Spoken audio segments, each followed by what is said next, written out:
Steven, you have a very solid golf swing and you are a better player.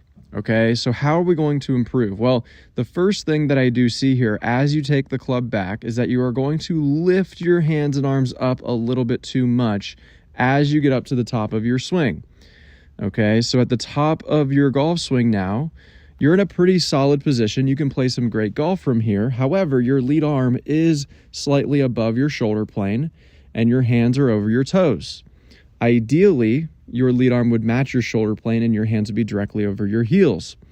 So when you get into a slightly higher position like this, Steven, it is just going to be a little bit more difficult for you to shallow the club back down onto the original plane. You would have to make a slight compensation, like looping your hands back and behind you or whatever the compensation is. And here's the thing. You're not going to make a compensation. You're going to take the fastest distance between 2 points, straight line, beeline your hands down to the golf ball, and come down very steep. Okay, you can see you're staying on top of the original plane, coming down very steep. And you can see you are going to release this club, tip it out, throw the club head outside your hands, and at the last second, you are going to try to stay back on your trail side and move your head up and back. You can kind of see that there.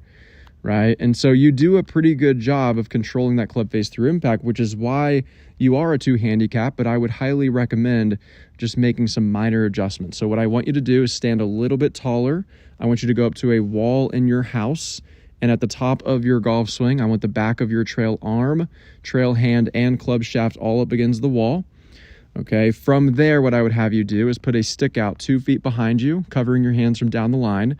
And in transition, instead of coming down and absolutely destroying the stick in half, I would have you drop your hands and arms down in front of your body, keep your back facing the target longer, get the club shaft shallow back down onto the original plane, and swing underneath of the stick.